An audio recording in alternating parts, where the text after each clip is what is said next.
वंदे मातरम, जिसने आजादी की लड़ाई में लाखों स्वतंत्रता सेनानियों में जोश भरा, जिसे संविधान सभा ने राष्ट्र गीत माना, आज कांग्रेस उसी का अपमान कर रही है। कांग्रेस सांसद साफ कह रहे हैं कि भले गोली मार दो, लेकिन इस जन्म में पूरा वंदे मातरम नहीं गाएंगे।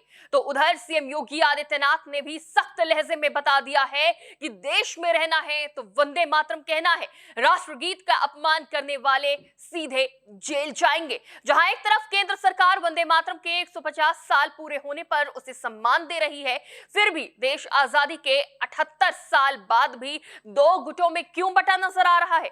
आखिर देश संविधान से चलेगा या फिर राजनीति से? ये बड़े सवाल उठ रहे हैं। नमस्कार, टीवी 24 नेटवर्क देख रहे हैं आप, मैं हूं आपके साथ शिखा मेहरोत्रा।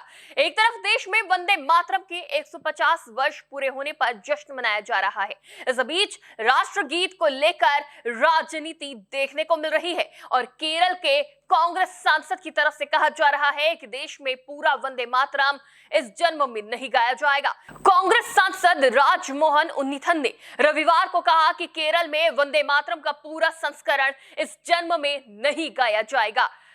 कासरगोड से कांग्रेस सांसद उन्नीथन ने कहा है कि चाहे प्रधानमंत्री नरेंद्र मोदी हमें गोली मारने की धमकी क्यों न दे दे, इसे पूरा नहीं गाया जाएगा। हाल ही में केरल के मुख्य सचिव ने सरकारी विभागों को केंद्र सरकार के निर्देशों के अनुसार स्वतंत्रता समारोह के दौरान वंदे मातरम को पूरी तरह गाने का निर्देश दिया था। इससे पहले केरल के मुख्यमंत्री पी विजयन ने कहा था कि पूरा वंदे मातरम गाने की आरएसएस की पॉलिसी देश को मंजूर नहीं है और इस संबंध में दिए गए निर्देश को वापस लिया जाना चाहिए। राजमोहन उन्नीथन ने कहा कि ये उसी तरह गाया जाएगा जिस तरह अब तक गाया जाता रहा है, इससे ज्यादा कुछ नहीं गाया जाएगा। राजमोहन उन्नीथन ने आरोप लगाया कि राजभवन घटिया राजनीति के केंद्र बन गए हैं और राज्यपाल अब धनबन के सहारे लोकतंत्र को खत्म करने के लिए काम कर रहे हैं। कांग्रेस सांसद ने दावा किया कि ऐसे में हम राज्यपालों से क्या न्याय की उम्मीद कर सकते हैं?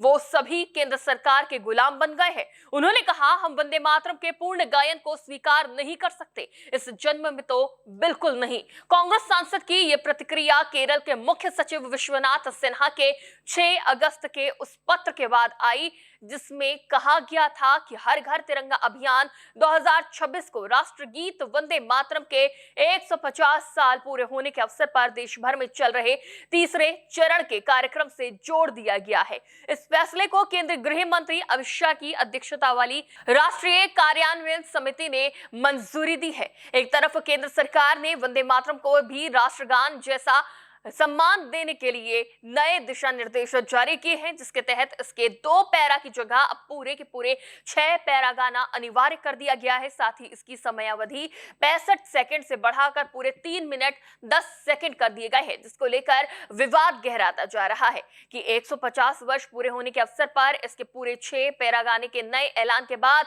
अब 15 अगस्त के अवसर पर केरल में अब इसे पूरा न गाने का दम भरा जा रहा है, जिस पर सियासत तेज है क्योंकि साल 1937 में कांग्रेस ने महात्मा गांधी और रविंद्रनाथ टैगोर की सलाह पर इसके शुरुआती 2 अंतरों को ही आधिकारिक रूप से मान्यता दी थी, क्योंकि बाकी अंतरों में पौराणिक संदर्भ आते हैं। वंदे मातरम को 24 जनवरी 1950 को संविधान सभा द्वारा राष्ट्रगीत के रूप में घोषित किया गया था।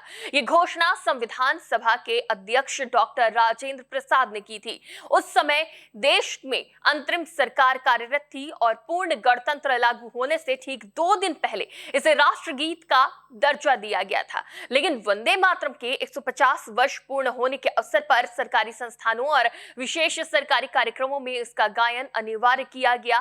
केरल के विपक्षी दल सीपीएम ने मुख्य सचिव के द्वारा इस पत्र को जारी किए जाने की आलोचना की थी और इसे वापस लेने की मांग की थी। सीपीएम ने आरोप लगाया था कि राज्य सरकार ऐसे निर्देश जारी करके आरएसएस के एजेंडे के आगे घुटने टेक रही है।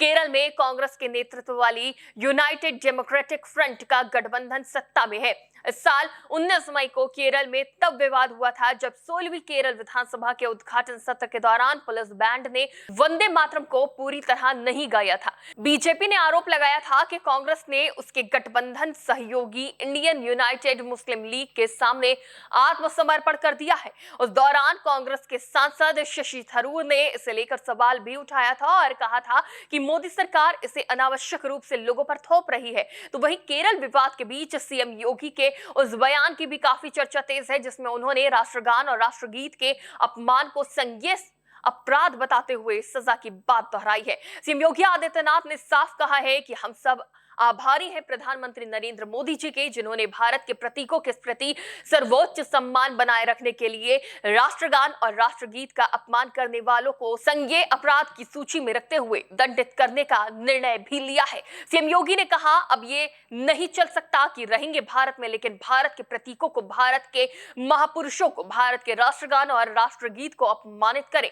यानी सीएम योगी ने साफ चेतावनी दे दी है कि भारत में रहना है तो वंदे मातरम कहना है, वरना सख्त सजा होगी, जेल जाना पड़ेगा। देश के राष्ट्र प्रतीकों का सम्मान करना है, ये अनिवार्य कर दिया गया है सरकार की तरफ से। लेकिन कांग्रेस सांसद का ये बयान अब चर्चा का विषय बना हुआ है। अब ऐसे में सीएम योगी आदित्यनाथ की चेतावनी को आप किस तरह से देखते हैं? देश के राष्ट्रगीत और राष्ट्रगान का सम्मान कितना जरूरी है एक व्यक्ति के लिए? इस पर आपकी क्या राय है? हमें कमेंट बॉक्स में जरूर बताएं। फिलहाल के लिए इतना ही। देखते रहिए टीवी 24 नेटवर्क।